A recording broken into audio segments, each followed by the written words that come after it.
Hello and welcome back to the Wavy News Podcast. Today we have with us our 2025 Audience Choice winner, Kalea Jordan.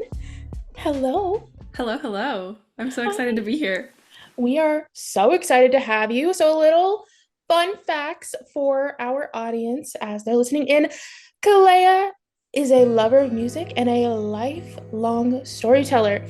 This Nashville-based indie rocker connects with listeners worldwide through songs about growing up in a small town and on the internet, the queer experience, mental health, love, and being an unabashed fangirl.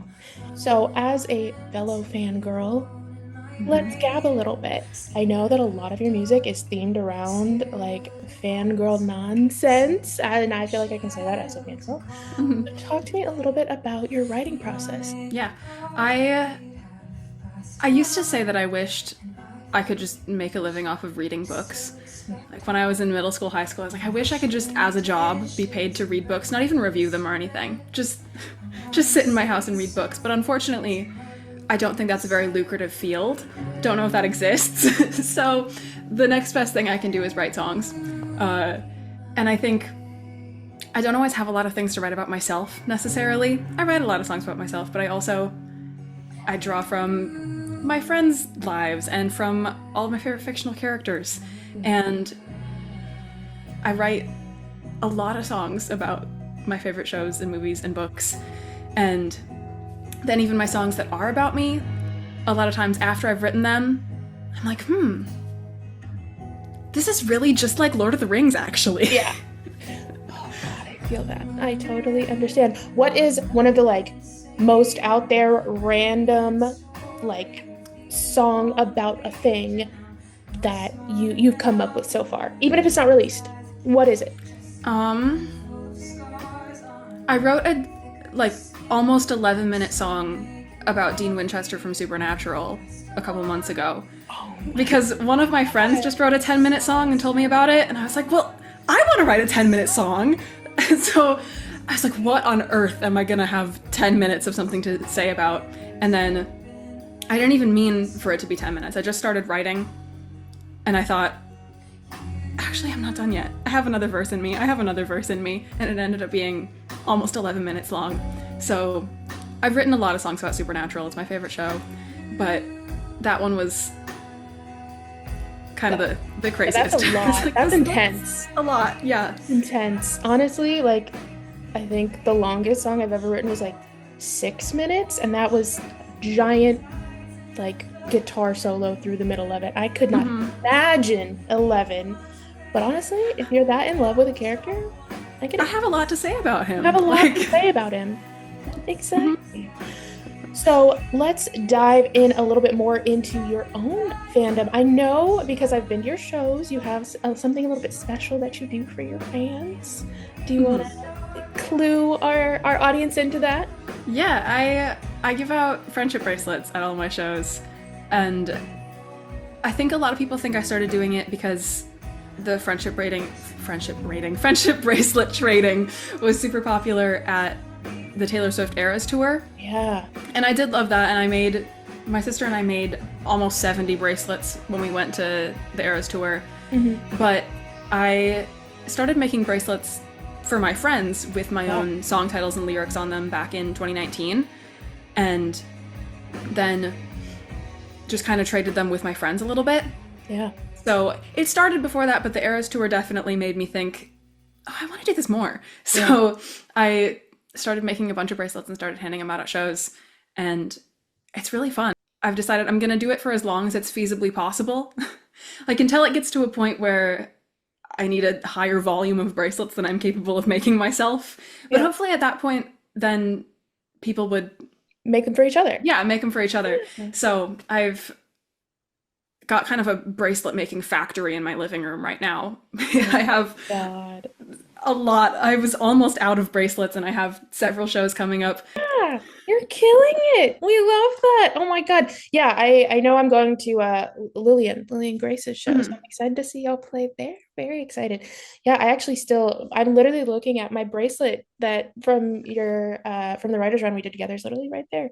So I still got it. So everybody has to come see Kalea perform so you can get your own handmade artist friendship bracelet. They're so cute. I love them. Okay, and not only do you have shows, you've got music coming out. Mhm. Potentially by the time this podcast goes out there, just a little fourth wall break for the rest of y'all. This song may already be out, so you may be able to just leave this and go straight to listening to it. But let's go ahead and give her a chance to talk about it because I know I'm excited and I know y'all are Mhm. excited.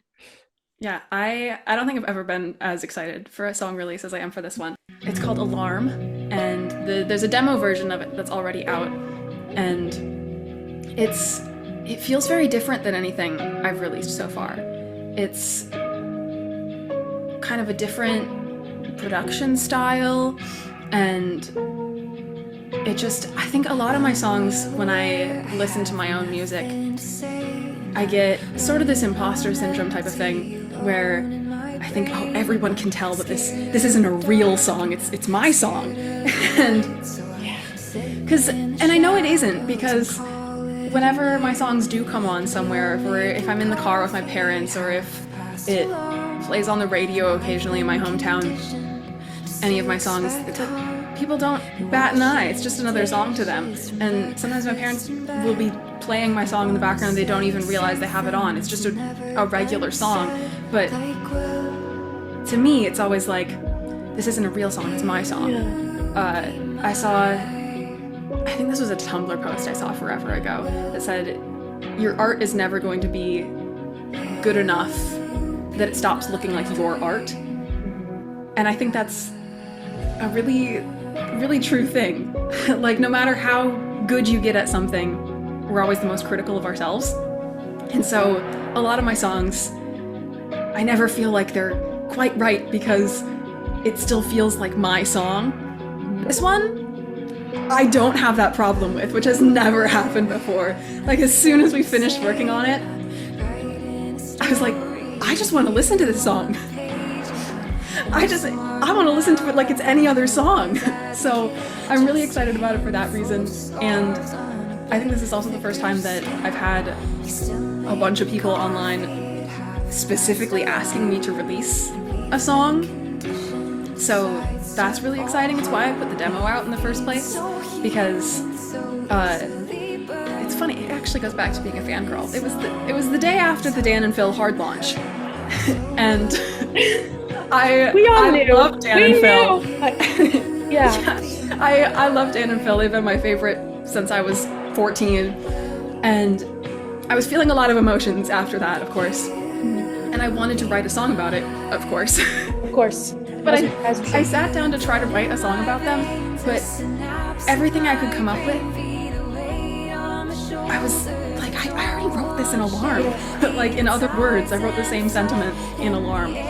So then, instead, I gave up on trying to write a song and just posted a video of me singing Alarm on TikTok with the caption, I think Dan Howell possessed me to write this song. And then a whole bunch of Dan and Phil fans were like, please release this, please release this, please release this. I was like, oh my gosh, okay, I will. Okay. Please be patient. Please be patient. I hope you still want this in a couple months. Yeah. And so I speed released the demo and then immediately talked to a couple of producers, tried to figure out who could record it quickly. And I ended up doing it with Christian Beach, who does Out Loud. Yeah. And he's phenomenal. That's great. He's an absolutely fantastic producer. I could not recommend him enough. It was so magical. I cried a couple times in the studio while we were working on it. I called my mom afterwards and I said, it felt like what I thought being a singer would feel like when I was a little kid, when we were working on this song. Wow. So it was perfect. It was magical. And we went for a very kind of Phoebe Bridgers Boy Genius sound, which is a little different than a lot of my other stuff. Yeah. But I really, really like it. And I'm so excited for people to hear it because it's my favorite, and I hope people like it as much as I do.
That's so exciting. I really am outrageously excited for you. I Thank cannot you. wait to hear it. Yeah, it is interesting when I was talking to the Wavies about hosting the podcast, um, Mhm. they were like, "Oh yeah, we want to do the winners and like here's the list." And I was like, "I know like all of these people." Like it's a weird feeling to be able to be like, "Oh, Yeah, I've known her for years." Yeah. I was really glad that it's you hosting this because this is my first time doing something like this. I've never been on a podcast before. Really? Yeah, so My this is exciting. I've been like excited and nervous all day, yeah. but I think it helps that you're someone I know. I'm not Yeah. talking to a complete stranger. Yeah. Oh my God. I will tell you my first podcast, I did it with a total stranger and it was bad. I went off the rails, I rambled, I Uh-huh. started talking about like Cold War theory. I don't know what happened. So you're doing incredible. Like Thank you. please, yeah, no, wonderful. Yeah, and you're actually we're both kind of new at this. This is only my second time hosting a podcast, so this is very fun. And I am very excited to like get your story out there and get people talking about you. Mm. Anyway, back into it. So I mean, you've got Alarm coming out, and I know you as a concept kid, like Mhm. concept kid to concept kid, like I like the way that we can dig in and just build whole worlds around our music is crazy. So I want to hear like your process when it comes to actual like conceptualizing and then concept albums. Tell me what your processes are. Mhm. Um, I think I usually start by just writing songs without really thinking Yeah. about any sort of concept Mhm. beyond the concept of the song itself. Yeah. And then once I've finished it, then I think I kind of build Yeah. the aesthetic around that and kind of make it very individual to every song. So I Yeah. had a song come out last year called She's an Angel. And that, well, it's 2026 now, so I guess Yeah. 2 years 2 years? ago. 2 years ago. But so that was very, I had two different sets of angel wings that I wore for different pictures and videos. Mhm. And we shot a music video that's not out yet, but will be coming out sometime this spring. That's 90s Romeo and Juliet themed Oh my because God. I love Juliet's angel costume from that. Yeah. So I thought it would fit with it well. So we went with a 90s Romeo and Juliet. That And Claire Danes. Claire Danes in the I Angel song. think so. Oh my God, incredible. Yeah. Anyway, yes. Um, God, that's gonna be. Oh, I can't wait. yeah, I'm it so was really excited. fun. And then we did some photo shoots in like old sections of a graveyard with Love like really that. old headstones and stuff. Yeah. And then I had a song called Burning Up, and so we had a lot of fire imagery for that. I burned the tip of my thumb like crazy just holding a lighter to take pictures because we needed to get a good cover image and I Yeah. just had to keep hitting this lighter and holding it for a long time. Oh, The pictures looked great though, so it was worth it. worth it. We And suffer that for our art. exactly. Yeah, the She's an Angel music video, we shot a scene outside in February in the snow and I'm in a mini skirt. It was I'm like think warm thoughts, think warm thoughts, think warm thoughts. So if I'm shivering, I didn't have to act at all for that. And then I had a song that came out back in June called Anything. Mm. And I mention one of the lines in the song is we walk through a garden, I dissect the past. And so we did the photo shoot for that in the one of the gardens at Belmont University because it's Love so that. beautiful. So And beautiful. yeah, it fit well with the song. And I wore like bright colors and florals and kind of for all of the even social media content I did Yeah. for that song, I, you know, quickly put on something colorful before I did it. Yeah. And then for Alarm, it's a love song about like peace and safety Yeah. and rest. So we did a photo shoot for the cover art where I built a blanket fort in the corner of the Yeah, I room saw that. and like piled a whole bunch of blankets in there and a quilt that my grandma made and Oh, uh like my journal and my favorite crystals and some fake flowers and fairy lights and just really cozy and I wore like a yeah. really soft sweater shirt and just like more muted colors. Yeah. It's more of a like relaxing calm song. And Yeah. then I'm working on an album. I've been working on an album for a long time, but Yeah. it will finally be coming out sometime this spring. So excited. But that's more like 2014 Tumblr, Oh my and God. it's Oh, is it's it does it go with the song? yeah, The Tumblr Girl Tumblr Utopia. girl. Yeah. Yes, Oh my God. the album's called Utopia, and it's a concept album that didn't originally start as a concept album Yeah. because we started working on it a little over 3.5 years ago, we recorded the demos. And when we Yeah. recorded the demos, at that point, it was just the 10 songs I liked best at the time. And I'm kind of glad that it's taken a really long time to Yeah. work on because I've had so much time to think about it. Yeah.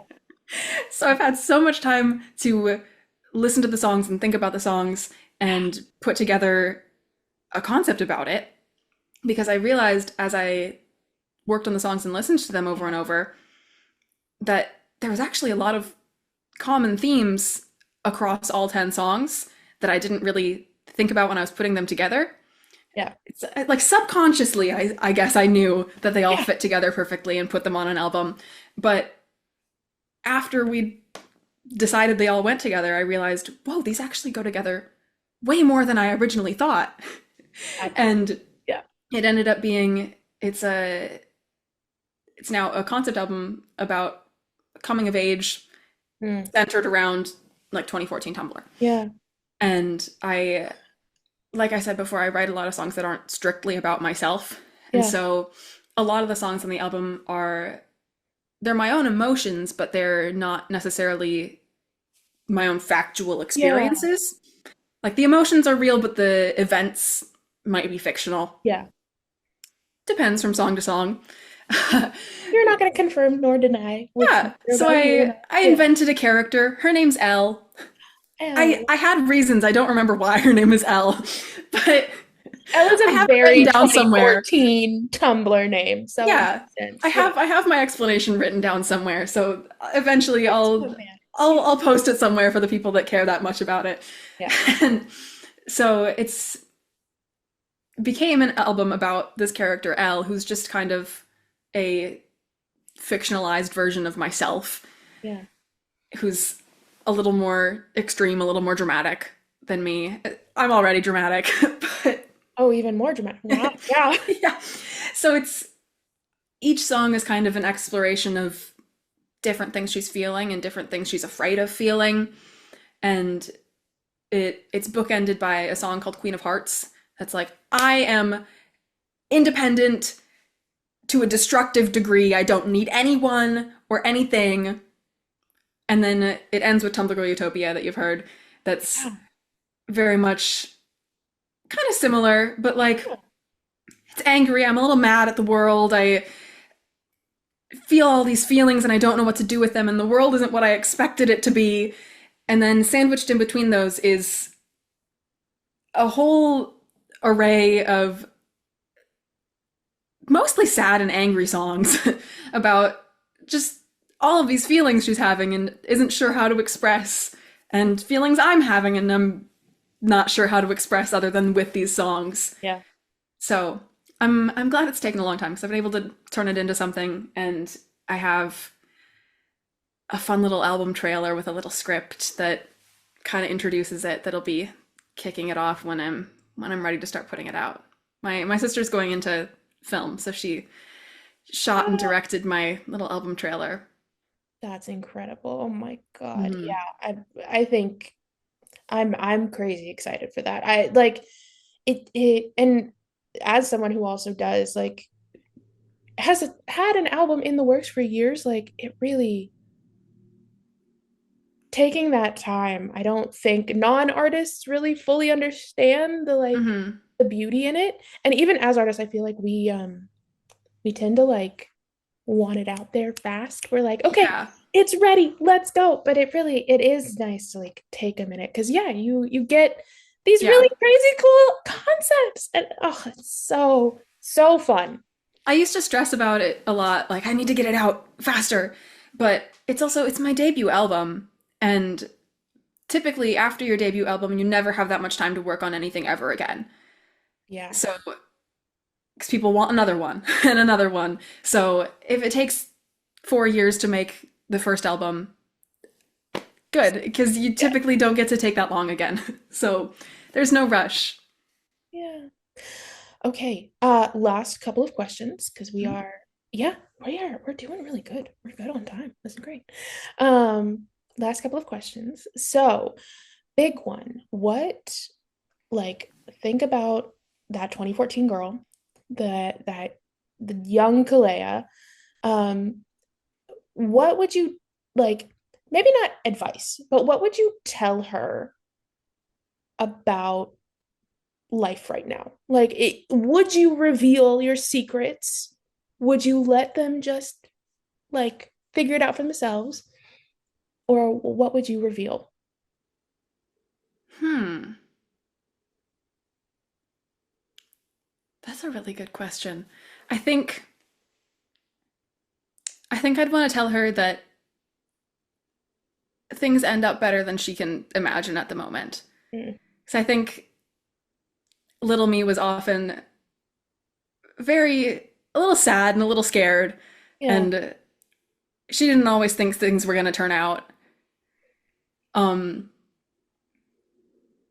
and things don't always turn out. You know, there's a lot of rough Yeah. patches along the way, but I think I think I'd want her to know that I'm happy with where we are right now. Good. Yeah. I think she'd think I was cool. Oh yeah, So she would. I I think you're honestly cool. I get up Yeah. every day and I just want to impress like middle school me. Middle school you. Yes. That's She wanted colorful hair so bad.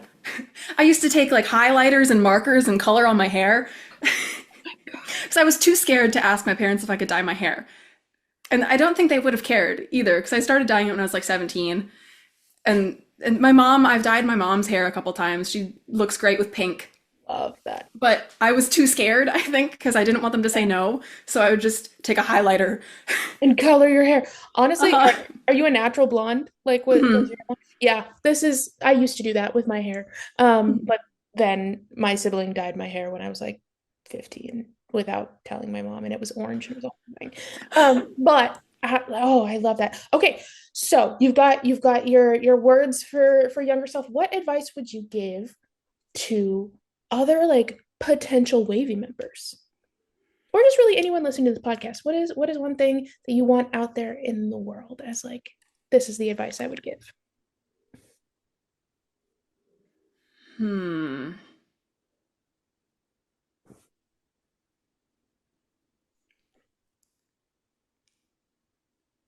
I think to lean into the things that make you different, even if they're weird.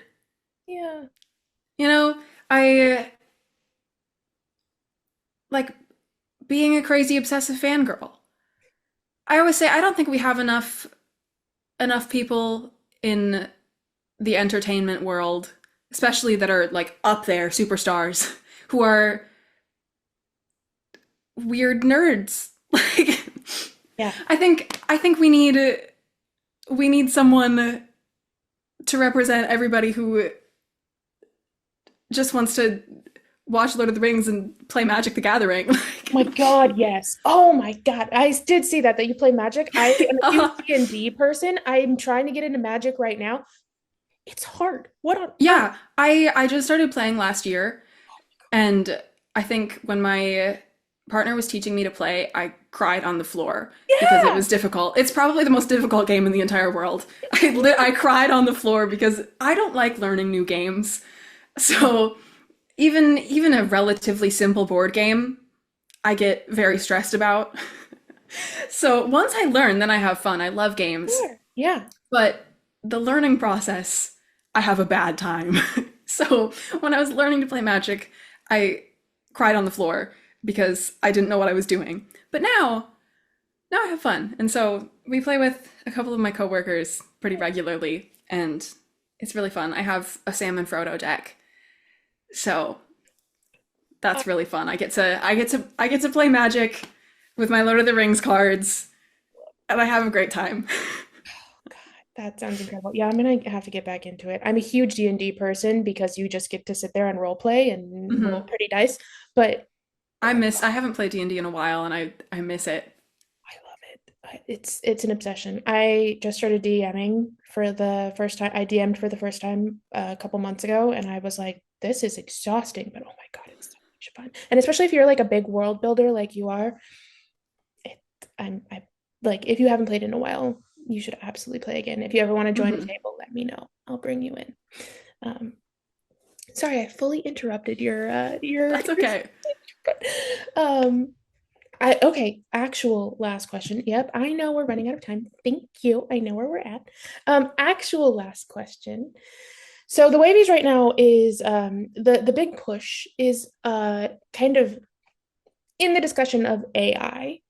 Mhm. Is that something you would be interested in talking about? If not, we can always skip this and move on. I am the world's biggest generative AI hater. Perfect. Okay, well then I'm gonna go ahead and Yes. ask. The Wavies right now. Okay, hold on. I just moved. The Wavies right now is our slogan and theme for the year, especially, is keep music human, meaning keep AI out of entertainment, keep it out of music. What are your thoughts? Yeah, there was a day a while back when the first AI song charted, and I called my parents in tears. Like, nothing upsets me more than AI art, because the, being human is what makes art good. It's the human touch. It's our souls that really make art, I think. And it's not only from the point of the end product not having any soul when it's made by AI, it's also stealing from the actual artists who are making the good, emotional, soulful art. It's scraping the internet for our songs, our writing. Like, it's I call ChatGPT the plagiarism misinformation machine, because that's really what it is. It's plagiarizing, it's wrong half the time. And that's even beyond any environmental aspects of it. There's just so many angles as to why it's so bad, but I think it's making us less able to connect. It's hurting intelligence. And I just think everything people are using it for and relying on it for is something that they can already go to something else for. Every time people tell me, like, oh, I just use it to, like, make recipes, I'm like, do you know how many recipe blogs there are? Yeah. Or when people try to talk about it making art accessible, it's like, art is accessible. There's so many people who are making art with disabilities. Like, you find, if you want to do art, you find a way to do art. There's so many people who are even, like, instrumentalists who learn a new way to play an instrument if they've lost fingers or limbs. Like, there's so many ways to do art that you don't have to rely on AI to do it. And I think also people just want the instant gratification of making art right away.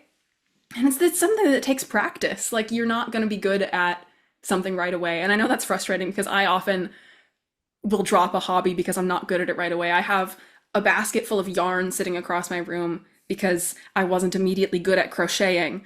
And so I gave up and I haven't touched it in years. But I'm going to learn eventually, maybe. But I think writing and music and any sort of art, they take time and they take practice. And you just have to practice. And I think there's no such thing as bad art, but bad art or unappealing art, by your own opinion, is still better if you made it. Yeah. Yeah. I'm all for human art. There's only human art in this household. There's only human art in this household. I think we actually said almost the exact same thing in my interview. I think I said, when you were like, it doesn't have a soul, I was like, I remember screaming that at him, and him be like, M was like, okay, and I was like, no, it doesn't have soul. Yeah, I go on rants about this constantly. Rants and tangents. That's my life. That's gonna be my next album title. Anyway, thank you so much for joining me today. Thank you for joining the Wavy News Podcast, Kalea. And anybody who is not following you, anybody who has not listened to your music, now is your chance. You have listened to the podcast, you've taken the time, you've sat here with me and learned about this incredible artist, and if you're not following them, What are you doing? Why are you here? No way. But yeah, thank you again so much. Thank you for having me. I hope you have a wonderful rest of your day and stay wavy. To all of our listeners, stay wavy out.